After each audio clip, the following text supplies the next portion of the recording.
Thou shalt not call. Nostalgia and silence. Jake stepped out of his car and took a deep breath. Before him stretched the familiar sight of his childhood home, a place he hadn't seen in years. The sky was clear, and a crisp autumn breeze brushed against his face. For the first time in a long while, he felt an overwhelming sense of nostalgia. The stress of city life seemed to dissolve into the calm atmosphere of his hometown. The peace and quiet wrapped around him like a comforting blanket. "I'm home," he muttered to himself as he began walking towards the front door. Inside, his mother greeted him with a warm smile. "It's been a while. How have you been?" Her face had aged with a few more wrinkles, but the kindness in her eyes remained unchanged. Jake nodded slightly and sank into the familiar couch in the living room. "Not much has changed here," he said, looking around. "It's good to be back." Jake's gaze wandered to the old family photos hanging on the wall. In one faded photograph, his younger self smiled beside his parents. A faint smile crossed his lips as memories from his childhood came flooding back. The Halloween scene. That evening, after dinner, Jake decided to take a stroll around the neighborhood. As he stepped outside, he noticed that the streets were illuminated by soft streetlights, and the houses were decorated for Halloween. Carved pumpkins glowed with flickering candles, and makeshift ghosts and witches hung from windows. Children dressed in costumes ran around, their laughter echoing through the air. Jake paused in front of a particular house, the home of his old friend, Tony. The house, like the others, was decked out with Halloween decorations, and a large jack-o'-lantern sat proudly on the front porch. Feeling a surge of nostalgia, Jake found himself wanting to reconnect with Tony. A reunion. "Jake!"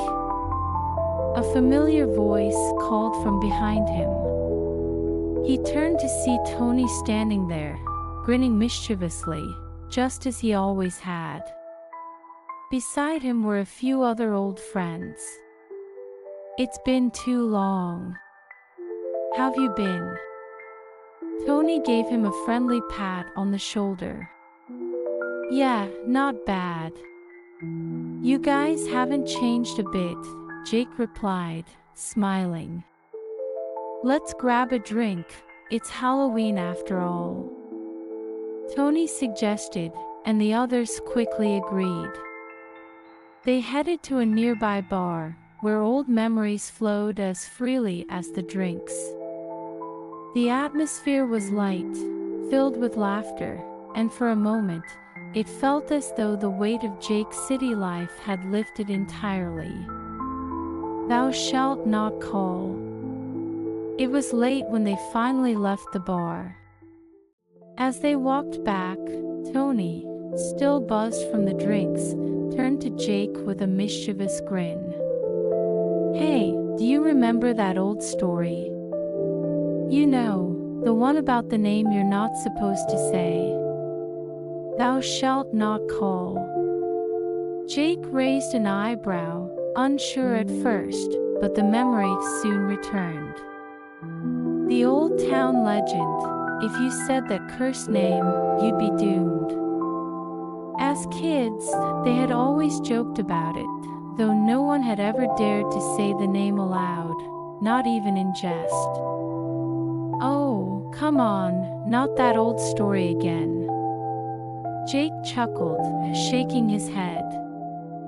But Tony, ever the prankster, seemed more than willing to push the boundaries. "Relax, it's just a legend." Tony laughed and pretended to call out the forbidden name. "Hey, cut it out," Tony. "We're not kids anymore," Jake said, trying to sound casual but feeling uneasy nonetheless. Suddenly, a cold gust of wind swept through the street, and the distant sound of church bells rang out. Jake shivered. Something felt off, but with the alcohol still in his system, he brushed it aside. A sense of unease.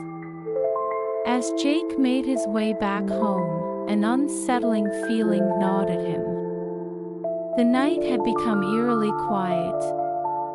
Even when he reached his house, the unease lingered. He stood by the window, staring out at the flickering jack-o'-lanterns swaying in the wind. His eyes drifted to the far-off church, barely visible in the darkness. He could have sworn he saw something move in the shadows, but he was too tired to focus. He collapsed into bed, hoping that sleep would quiet the strange feeling that had begun to grow. Just before he drifted off, he heard a faint whisper. It was almost as if someone, far away, was calling a name. A growing sense of unease. The next morning, Jake woke up with a heavy feeling in his chest. He couldn't shake the thoughts of the previous night, Tony calling out that forbidden name, the church bells ringing at just the wrong moment, and that strange, distant whisper he had heard before falling asleep. "It's just a coincidence. It has to be," Jake muttered to himself as he tried to push the thoughts aside. He decided to clear his head with a walk, hoping to shake off the strange unease that had settled over him. Outside, the Halloween decorations still adorned the houses, their bright colors a stark contrast to the gnawing anxiety Jake felt. Children continued to play in the streets, their costumes adding a light-hearted atmosphere. But beneath the surface, something didn't feel right. The friends reunite. By midday, Jake had made plans to meet up with his friends again. Tony, Sarah, Mike, and Linda, all childhood friends, had agreed to meet at a cafe near the old church. As they sat at a table, the church's bell occasionally tolled, echoing through the otherwise quiet village. "Do you guys remember last night?" Jake asked, glancing at the others. "Of course."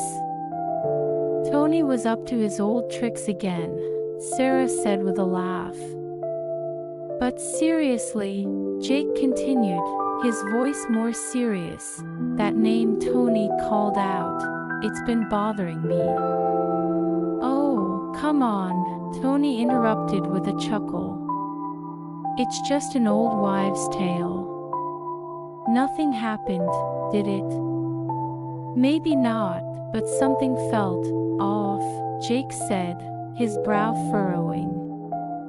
The bells, the wind, and then there was this whisper. Did anyone else hear it? The others exchanged uncertain glances. Sarah shrugged. "We've heard that story a million times growing up, Jake. It's not real."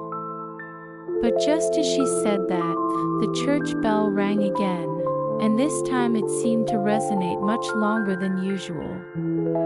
The group fell silent as the bell's deep toll continued to echo, louder and longer than it should have. When the sound finally died, an eerie silence fell over the village. Not a single child could be heard laughing outside, and even the birds had stopped chirping. The fear begins. Suddenly, a dense fog began to roll in from the streets. It moved unnaturally fast, swirling and crawling its way up through the village, quickly enveloping everything in its path. Jake and his friends stared in disbelief as the fog thickened, swallowing up the nearby houses. "This is not normal," Mike said, standing up and peering out the cafe window.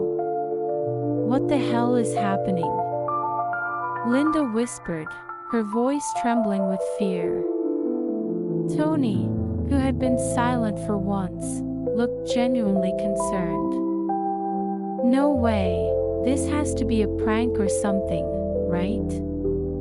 Before anyone could respond, a faint whisper filled the air, soft at first but gradually growing louder. It was the same voice Jake had heard the night before, calling out from somewhere deep in the fog. "This can't be happening," Jake muttered, his pulse quickening. "Run. We need to get to the church," Jake shouted, grabbing his jacket and urging the others to follow.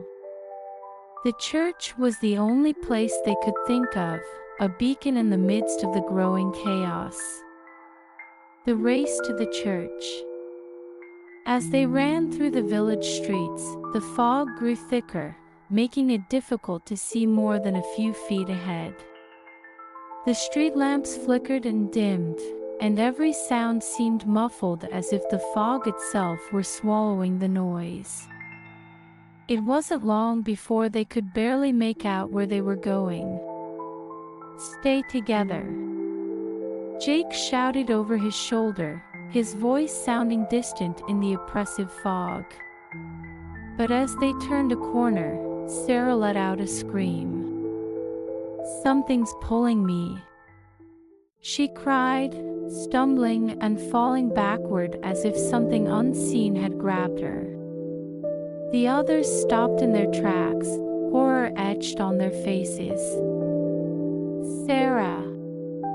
Jake yelled, rushing to her side, but before he could reach her, she was dragged into the thick fog, her screams growing fainter with every passing second.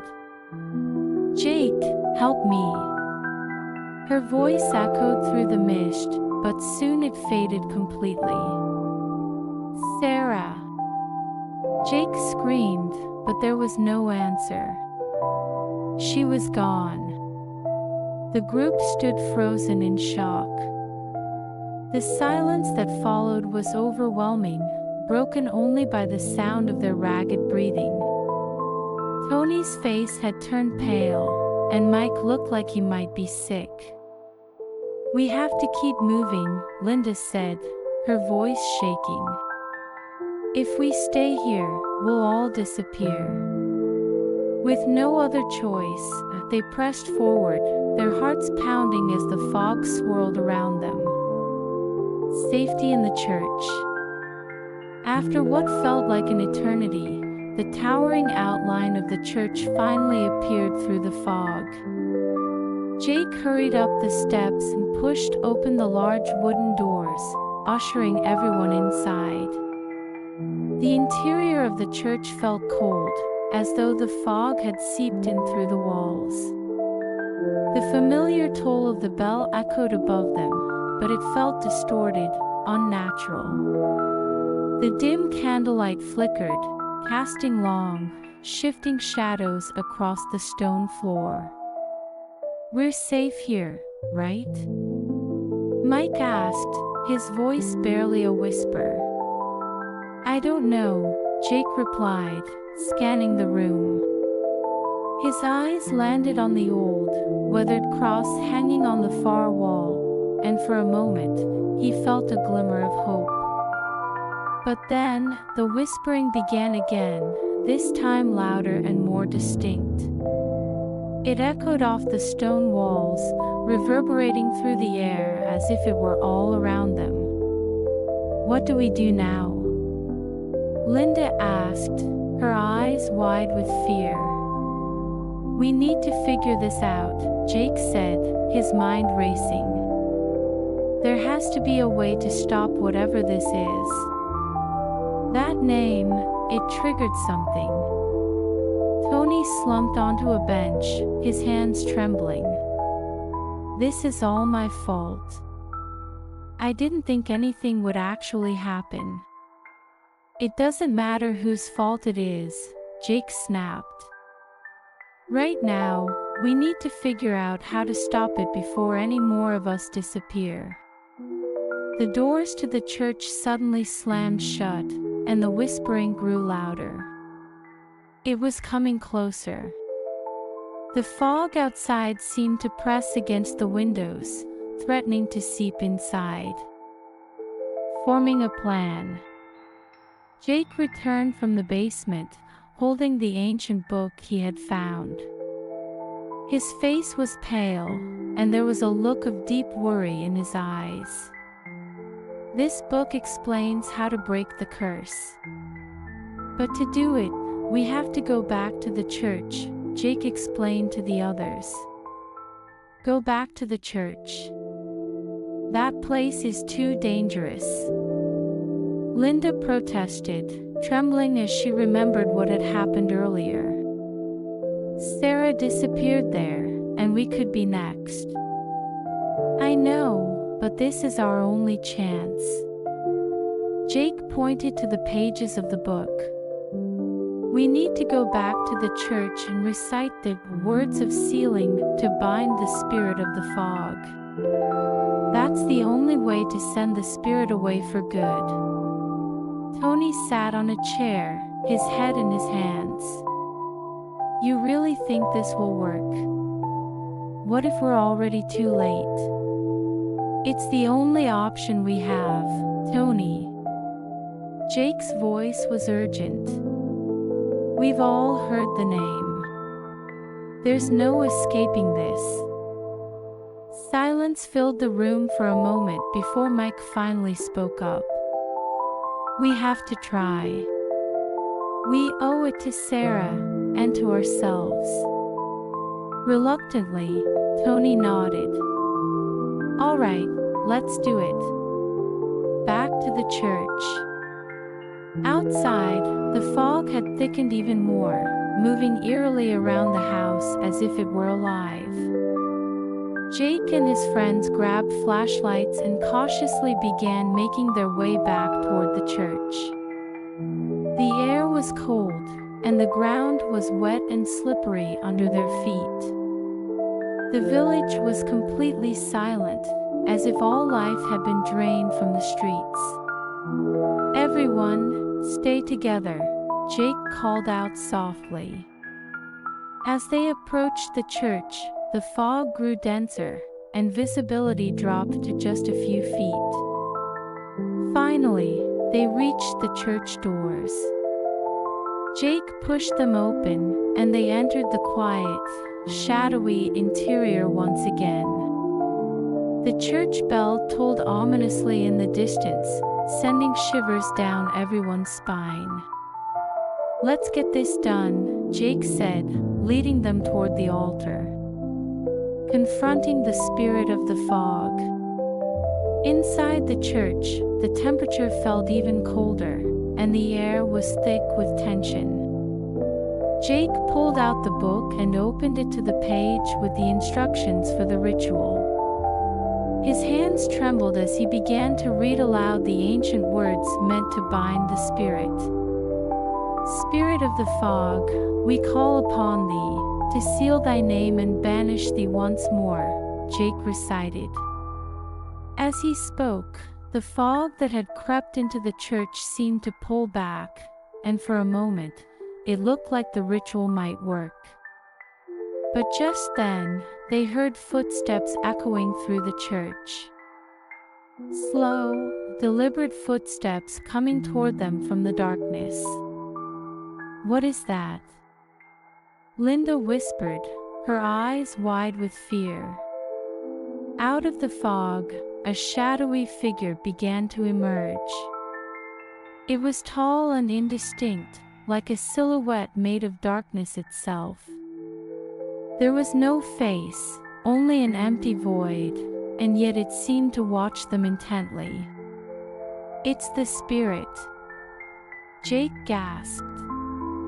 The fog seemed to swell and grow thicker, creeping back into the church as the figure moved closer. The cold was now unbearable, and their breath formed white clouds in the air.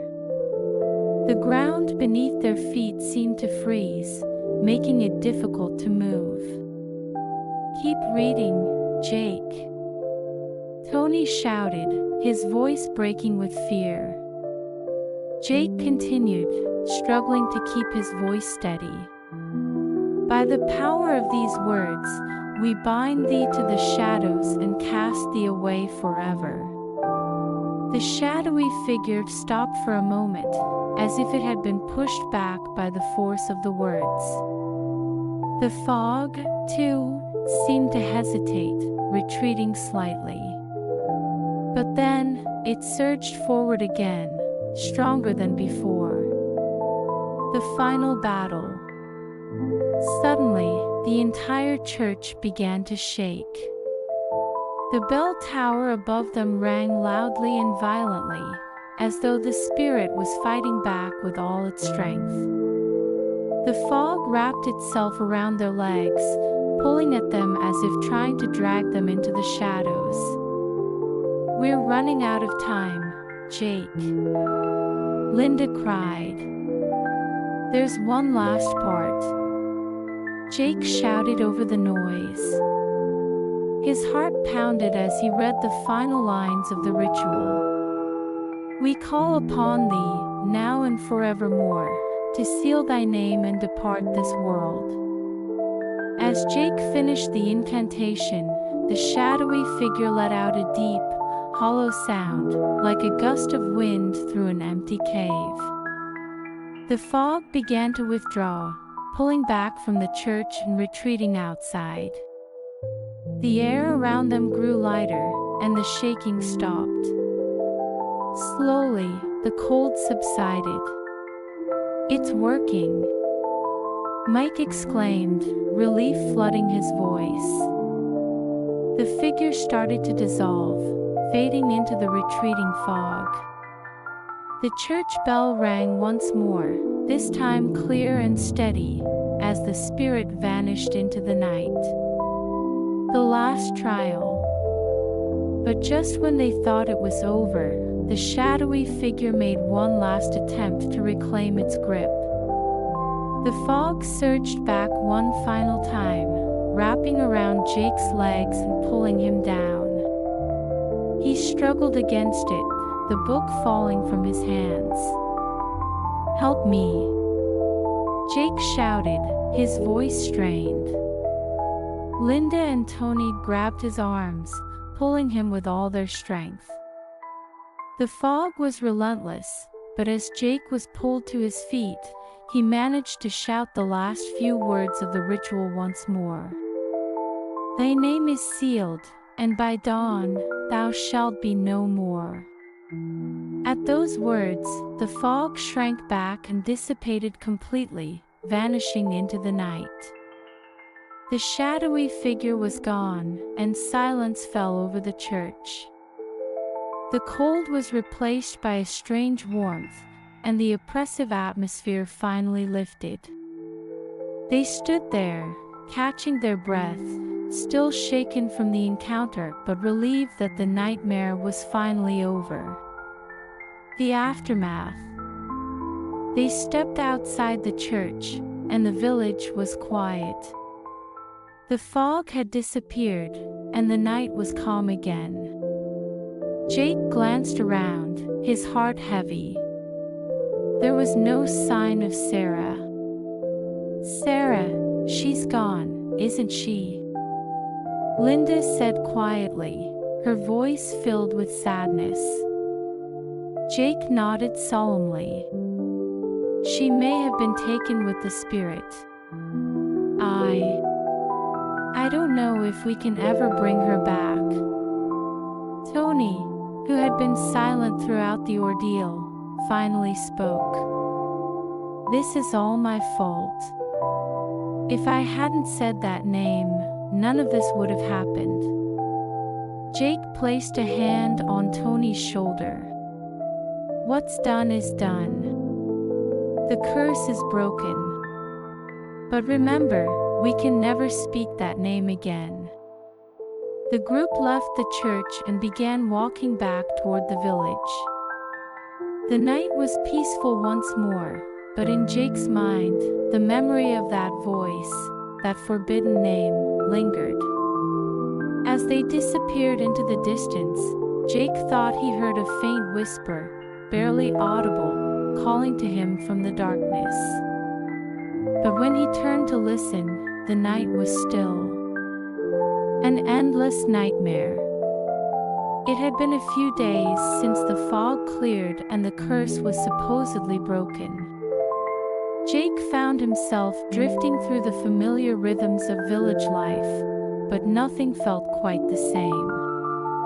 Outwardly, everything appeared normal again. People resumed their daily routines. The Halloween decorations still hung from the houses, but inside, Jake couldn't shake the feeling that something was wrong.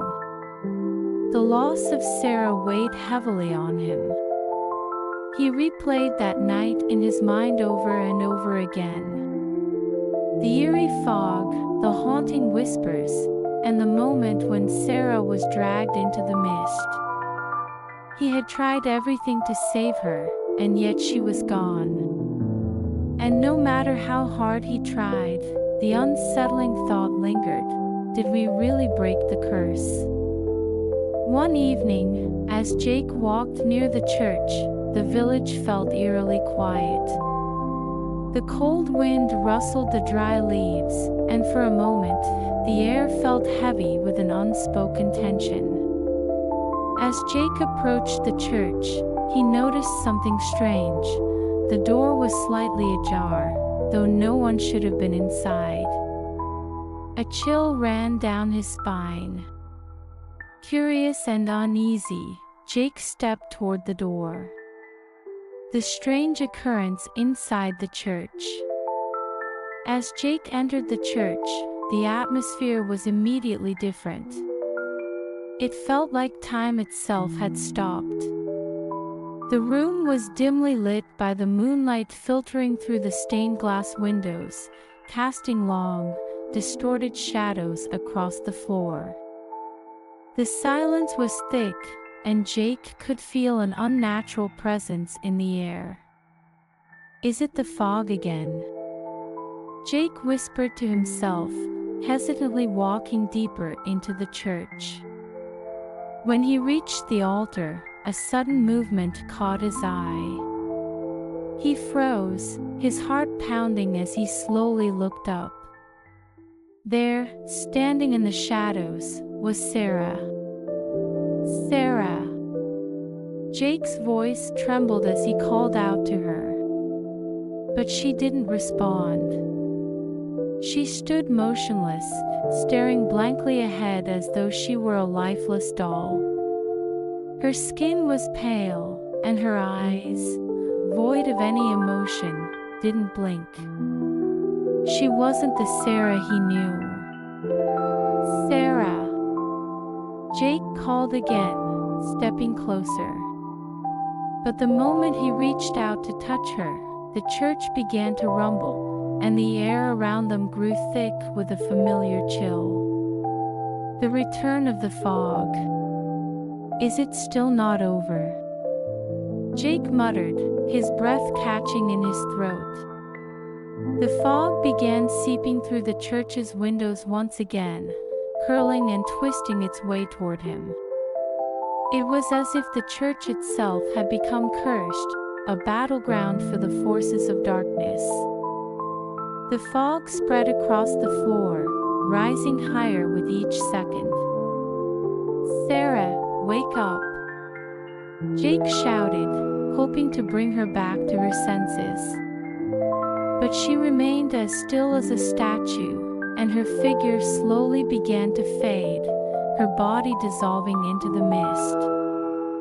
Jake's eyes widened in horror as he watched Sarah disappear right before him. No, not again. Desperately, he tried to grab hold of her, but she was already becoming part of the fog.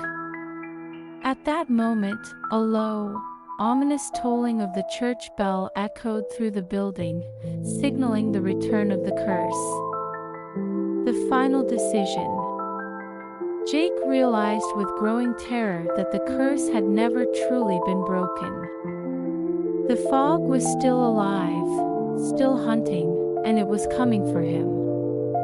He fumbled through his coat and pulled out the ancient book once again, trying to recite the ritual words to banish the fog. But this time, the fog seemed more powerful, more relentless. It swirled around him, pressing in from all sides, suffocating his attempts to speak. "I can't. There's no way to stop it," Jake thought in despair. Suddenly, Sarah spoke, her voice soft but clear. "Don't call for me." Jake froze in place. Sarah had finally moved, but her body was fading fast, merging with the fog. She looked at him, her eyes pleading. "Don't call for me. Sarah, please." Jake cried out, trying to grab her hand, but her form dissolved completely into the swirling mist. And then, the fog surged forward, consuming the entire church. Jake could feel its icy grip pulling him down, and his vision began to blur. The church bells tolled louder, and the shadows from the stained glass windows seemed to come alive, creeping toward him. Awakening. The next thing Jake knew, he was lying outside on the cold ground. He slowly sat up, disoriented, and looked around. The fog was gone, and the village was silent. The church, standing tall before him, seemed peaceful once more, but Sarah was nowhere to be seen. Was it all just a dream? Jake whispered, confused and shaken. But he knew, deep down, that what he had experienced was real. He hadn't fully broken the curse. The fog had claimed Sarah, and though he had managed to escape, he knew that something was still out there, waiting. Jake returned to his family's home, trying to resume his life, but the events of that night haunted him. He couldn't forget the fog, the whispers, or the chilling sound of Sarah's voice telling him not to call her name. He feared that one day, the fog might return, stronger than ever before. And as he lay in bed that night, staring at the ceiling, he swore he heard a faint whisper, almost too soft to notice. It was the same voice, calling a name, the name no one was ever supposed to say.